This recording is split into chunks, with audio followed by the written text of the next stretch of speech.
അപ്പോൾ അങ്ങനെ കുറച്ച് ദിവസമായി നമ്മൾ വീഡിയോ ചെയ്തിട്ട് കുഴപ്പമില്ല. അപ്പോൾ നമ്മൾ ഇന്നത്തെ ഒരു വീഡിയോ മെയിനായിട്ടും റാം എങ്ങനെ അപ്ഗ്രേഡ് ചെയ്യാം. അപ്പോൾ എൻ്റെ ഒരു 4 GB റാമുള്ളൊരു ലാപ്ടോപ്പ് ഉണ്ട്. ഡെല്ലിൻ്റെ ഇൻസ്പൈറോൺ 15 ആണ് ഈ ഒരു ഡിവൈസ്. എനിക്ക് തോന്നുന്നു ഡെല്ലിൻ്റെ ഏറ്റവും അവർ സെയിൽ ചെയ്തതിൽ വെച്ച് ഏറ്റവും കൂടുതൽ വിറ്റ് പോയിട്ടുള്ള ഒരു ബഡ്ജറ്റ് സെഗ്മെന്റിൽ വന്നിട്ടുള്ള ലാപ്ടോപ്സിൻ്റെ സീരീസാണ് ഈ ഇൻസ്പൈറോൺ 15. അത് പല സ്പെക്കിൽ വന്നിട്ടുണ്ട്, ഹൈ എൻഡ് സ്പെക്കിൽ വന്നിട്ടുണ്ട്, അതുപോലെ തന്നെ ലോ എൻഡ് ആയിട്ട് ഇതുപോലെ 4 GB റാമിലൊക്കെ വന്നിട്ടുണ്ട്. അപ്പോൾ 4 GB റാം കൊണ്ട് ഇപ്പോഴത്തെ വിൻഡോസ് 11 ഓടിക്കാൻ പറ്റുമെന്ന് വെച്ച് കഴിഞ്ഞാൽ നടക്കുന്ന കാര്യമില്ല. നമുക്കറിയാം വിൻഡോസ് 11 ഓരോ അപ്ഡേറ്റിന് ശേഷം ചിലപ്പോൾ പെർഫോമൻസ് കൂടും, ചിലപ്പോൾ പെർഫോമൻസ് കുറയും, ചിലപ്പോൾ ചില പണികൾ തരും, ചിലപ്പോൾ നല്ല അടിപൊളിയായിട്ട് വർക്കാവും. പക്ഷെ എങ്കിലും മിക്സ്ഡ് ആയിട്ടുള്ളൊരു എക്സ്പീരിയൻസ് ആണ് വിൻഡോസ് 11 നിന്ന് എനിക്ക് കിട്ടി. അപ്പം ഞാൻ വേറെ ഒന്നും ചെയ്തില്ല, വിൻഡോസ് 11 അങ്ങ് ഫുള്ള് വൈപ്പ് ചെയ്ത് ക്ലീൻ ചെയ്തിട്ട് ഇപ്പം ഉബുണ്ടുവിലേക്ക് മാറിയിട്ടുണ്ട്. എൻ്റെ ബേസിക് യൂസ് എന്ന് പറയുമ്പോൾ പ്രൊജക്റ്റ് ചെയ്യുക. ഇപ്പം ഞാൻ BTech ഫൈനൽ ഇയർ ആണ്. അപ്പോൾ അതിൻ്റെ ഇതിലായിട്ടുള്ള ഫൈനൽ പ്രൊജക്ട്സും അതുപോലെ തന്നെ ചെറിയ ചെറിയ കോഡിങ് പ്രൊജക്ട്സുകളൊക്കെ ചെയ്യാനായിട്ട് ശരിക്കും പറഞ്ഞാൽ ഈ ലാപ്ടോപ്പ് മതി.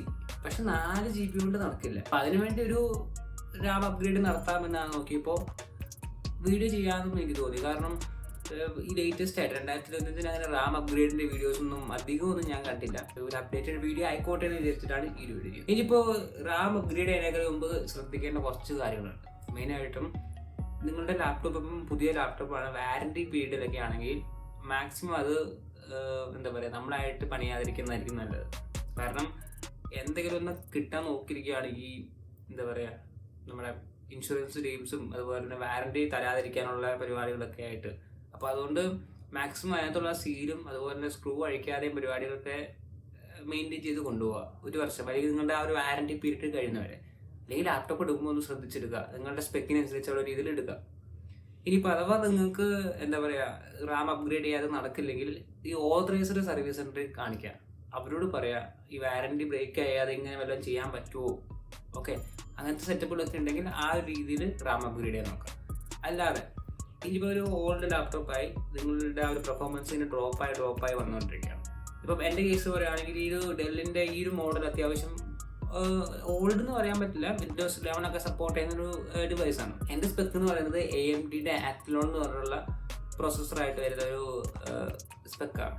2 കോറൊക്കെ ഉള്ള അത്യാവശ്യം പെർഫോമൻസ് ഉള്ള ഒരു പ്രൊസസ്സറാണ്, ഒരു എൻട്രി ലെവൽ പ്രൊസസ്സർ. എല്ലാ കാര്യങ്ങളും നടക്കുകയും ചെയ്യും. ഇപ്പം ഈ ഒരു പ്രൊസസ്സറിന് കമ്പനി കൊടുത്തിരിക്കുന്നത് 4 GB റാമാണ്. ഇപ്പം ഒന്ന് അപ്ഗ്രേഡ് ചെയ്യുകയാണെങ്കിൽ അത്യാവശ്യം നല്ലൊരു പെർഫോമൻസ് കിട്ടും ഉറപ്പായിട്ടും.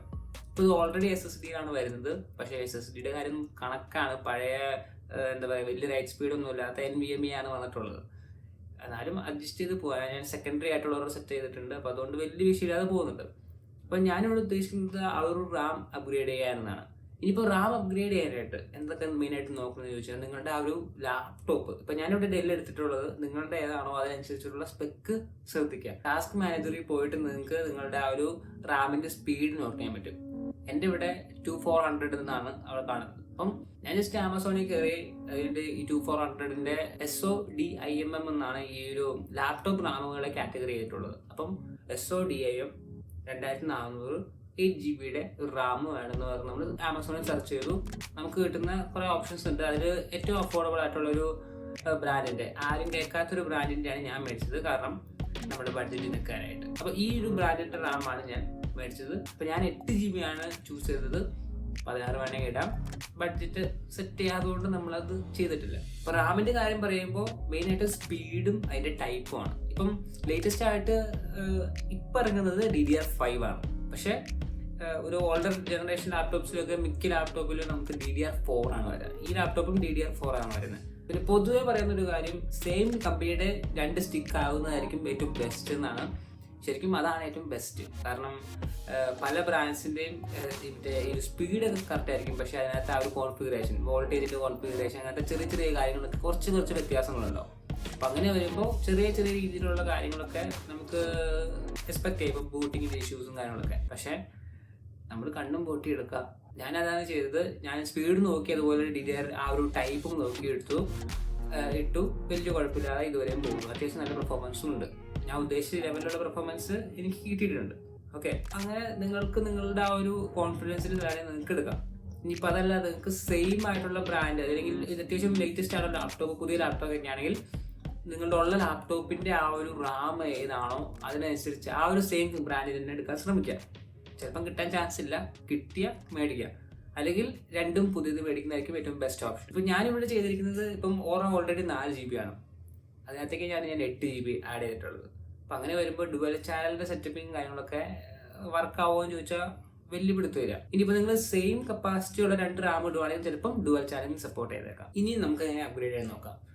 നമ്മുടെ കമ്പോണൻസ് നമ്മൾ സെറ്റ് ചെയ്ത് നമ്മൾ മേടിച്ചു. ഇനി നമ്മൾ ചെയ്യുന്നത് നമ്മളുടെ ആ ഒരു ബാക്ക് പാനൽ ഇളക്കാറാണ്. അപ്പോൾ അതിനൊരു ടൂൾ കിറ്റ് നിങ്ങൾക്ക് വേണമെങ്കിൽ ആമസോണിൽ നിന്ന് തന്നെ മേടിക്കാം. ഞാൻ ഓൾറെഡി പണ്ട് കുറച്ച് SSD പരിപാടികളൊക്കെ ഇൻസ്റ്റാൾ ചെയ്യാനായിട്ട് മേടിച്ചിട്ടുണ്ടായിരുന്നു. അപ്പം അതെൻ്റെ ഉള്ളതുകൊണ്ട് അത് ഞാൻ യൂസ് ചെയ്യുക. ബാക്കിൽ ഇത്രയും സ്ക്രൂസ് അങ്ങ് എടുക്കാം. ഇപ്പം ഇൻസ്പയർ ചെയ്യേണ്ട കാര്യം പറയുകയാണെങ്കിൽ ആ മേളത്തെ 2 സ്ക്രൂ ഇൻബിൽട്ട് ആയിട്ടാണ് വരിക.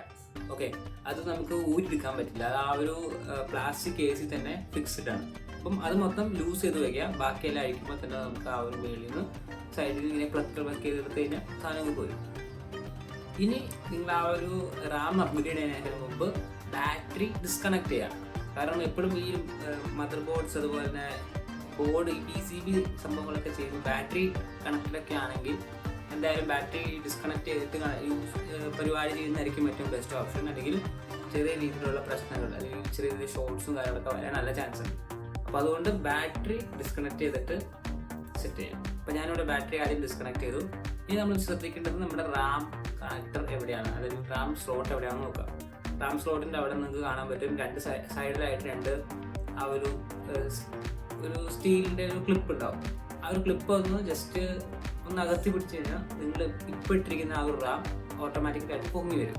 ഓക്കെ, പെട്ടെന്ന് ചാടിയങ്ങ് വരും, പേടിക്കേണ്ട കാര്യമില്ല. ഇതിപ്പോൾ ചെയ്യേണ്ടത് നമുക്ക് അടുത്ത സ്ലോട്ടിലേക്കാണ് നമ്മൾ ആ ഒരു റാം ഇടാൻ പോകുന്നത്. അപ്പോൾ അവിടെ ഓൾറെഡി റാം ഉണ്ടെങ്കിൽ റാം ഇല്ലാത്ത സ്ലോട്ടിൽ ഇടാൻ ശ്രമിക്കുക. ഇപ്പം അഥവാ നിങ്ങളുടെ ആ ഒരു ലാപ്ടോപ്പിൽ ഒരു റാം സ്ലോട്ടേ ഉള്ളെങ്കിൽ മൂഞ്ചി. അതിന് മുമ്പ് ചെയ്യേണ്ട ഒരു കാര്യം, നിങ്ങളുടെ ലാപ്ടോപ്പിൽ എത്ര റാം സ്ലോട്ട് ഉണ്ടെന്ന് നിങ്ങൾക്ക് അറിയാൻ പറ്റും. അത് ആ ഒരു ടാസ്ക് മാനേജറിൽ തന്നെ നിങ്ങൾക്ക് അവിടെ കാണാനും പറ്റും. ഓക്കെ, സ്ലോട്ട് 1, 2 എന്ന് പറഞ്ഞിട്ട് കാണാൻ പറ്റും.